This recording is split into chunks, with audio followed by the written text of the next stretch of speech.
എല്ലാവർക്കും പുതിയൊരു വീഡിയോയിലോട്ട് എല്ലാവർക്കും സ്വാഗതം. അപ്പോൾ നമ്മുടെ എറണാകുളം ജംഗ്ഷനിൽ നിന്ന് കായംകുളം വരെ 114 കിലോമീറ്റർ ഉണ്ട്.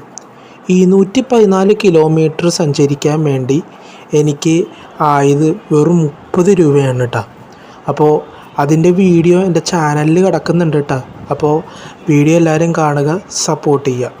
അതുമാത്രമല്ല ഫ്രണ്ട്സ്, നമ്മൾ ഒരു റൗണ്ട് ട്രിപ്പ് അടിക്കുന്നുണ്ട്. എറണാകുളത്ത് നിന്ന് കായംകുളം വരും, കായംകുളത്ത് നിന്ന് ആലപ്പുഴ, പിന്നെ ആലപ്പുഴയിൽ നിന്ന് തിരിച്ച് കരുനാഗപ്പള്ളി വരും. കരുനാഗപ്പള്ളിയിൽ നിന്ന് നമ്മൾ നേരെ കോട്ടയം പോകും, കോട്ടയത്ത് നിന്ന് നേരെ എറണാകുളത്തോട്ട് തിരിച്ചു വരും. ഇങ്ങനെയാണ് നമ്മൾ റൗണ്ട് ട്രിപ്പ് അടിക്കുന്നുണ്ട്.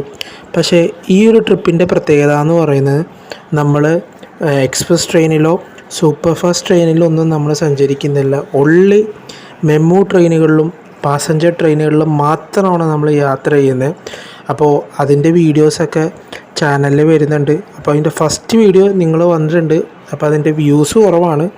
അപ്പോൾ നിങ്ങളൊന്ന് കാണുക സമയം കിട്ടുമ്പോൾ, അതോടൊപ്പം സപ്പോർട്ട് ചെയ്യുക. അതുമാത്രമല്ല ഫ്രണ്ട്സ്, ഈ മെമു ട്രെയിനുകളും പാസഞ്ചർ ട്രെയിനുകളുടെ പ്രത്യേകത എന്താണെന്നറിയോ? ഈ പാസഞ്ചർ ട്രെയിൻ ഈ ആലപ്പുഴ റൂട്ടിലൊക്കെ പോകുമ്പോഴേ 100 km/h പോകുന്നത്. പക്ഷേ മെമു ട്രെയിന് കോട്ടയം റൂട്ടിൽ കൂടെ പോകുന്നുണ്ട്, ഏകദേശം ഒരു 80-85 ഈ റേഞ്ചിലൊക്കെയാണ് ഈ വണ്ടി പോകുന്നത്. എൻ്റെ പൊന്നെ, എന്തൊരു സ്പീഡാണ്! ഈ പാസഞ്ചർ ട്രെയിനും മെമു ട്രെയിനൊക്കെ അടിപൊളിയാണ് കേട്ടോ. അപ്പോൾ അതിൻ്റെ വീഡിയോസൊക്കെയാണ് വരാൻ പോകുന്നത്. അപ്പോൾ നിങ്ങൾ ഈ വീഡിയോ 4 വീഡിയോ വരുന്നുണ്ട്, അതൊന്ന് സപ്പോർട്ട് ചെയ്യുക, കാണുക.